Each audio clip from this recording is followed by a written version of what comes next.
দিলা আল্লাহ কই মুসা অমুক জায়গার মধ্যে ওই কসাইটা মাংস বিক্রি করতেছে, অমুক জায়গার মধ্যে মাংস বিক্রি করতেছে রে মুসা, তার কাছে তুমি চলে যাও। মুসা নবী ওই কসাইয়ের কাছে গেলেন, কসাইয়ের কাছে গিয়ে কিছুক্ষণ দাঁড়িয়ে থাকলেন। যখন বিক্রি বাড়তে শেষ হয়ে গেল, কিছু মাংস আছে বিক্রি করে দেবে,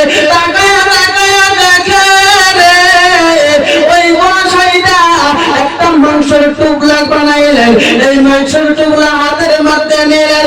এই সময়ের মধ্যে আল্লাহর নবী মুসা আলাইহিস সালাম গেলেন, ও ভাই আমি আজকে তোমার বাড়িতে থাকতে চাই, আমার বাড়ি নাই, আমার থাকার জন্য আমি কোনো বস্তু খুঁজে পাচ্ছি না, আমি কোথায় থাকবো, আমি ঠিকানা খুঁজে পাচ্ছি না।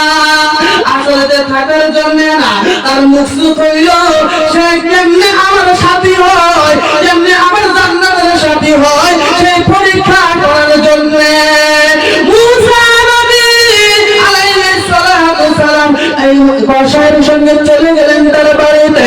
বাড়িতে গিয়ে ওই মুসা আলাইহিস সালামকে এক রুমের মধ্যে বসাইলেন, বসাইয়া ওই কসাইটা গেলেন ভাত রান্না করতে, মাংস রান্না করলেন, রান্না করিয়া তার মাকে গোসল করাইলেন, তার বৃদ্ধ মাকে গোসল করাইয়া নিজের হাতে খানা খাওয়াইয়া দিলেন। সুবহানাল্লাহ, নিজের হাতে খানা খাওয়ানোর পর তখন ওই কাজগুলি মুসা নবী দেখতেছে কি দেখে না, দেখে কি দেখে না, নিশ্চয়ই দেখবে, কারণ দেখার জন্য গিয়েছে।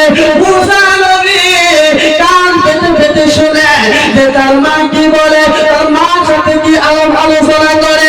তখন খাওয়া দাওয়া শেষ হয়ে গেল রে ভাই, মুসা নবী তখন তাকায় তাকায় দেখে এই কসাইয়ের মা দুটো হাত তুলে আমার আল্লাহর কাছে বলতেছে, আল্লাহ গো আমার সন্তান আমার অনেক খেয়াল রাখে, আমার সন্তান আমার খবর রাখে, ও আল্লাহ আমার সন্তানকে হযরত মুসা নবীর সাথে বানাইয়া জান্নাতে দিয়ে দিও। সুবহানাল্লাহ। তখন এই ঘটনা হওয়ার পর আল্লাহ রাব্বুল আলামিন মুসা নবীকে বলে, ও মুসা আমি তোমার কেন জান্নাতের সাথে বানাইবো, কসার তুমি শুনলা রে? হ্যাঁ হ্যাঁ আল্লাহ আমি শুনলাম। ওই জন্য আল্লাহ বলে, ও মুসা রে আমি এমন একজন পৃথিবীর জমিনে মানুষ পাঠাইছি, যিনি পৃথিবীর জমিনে আমার পরে যদি কেউ দয়া করে কাউকে, সে হলো মা তার সন্তানকে দয়া করে, করে কি করে না?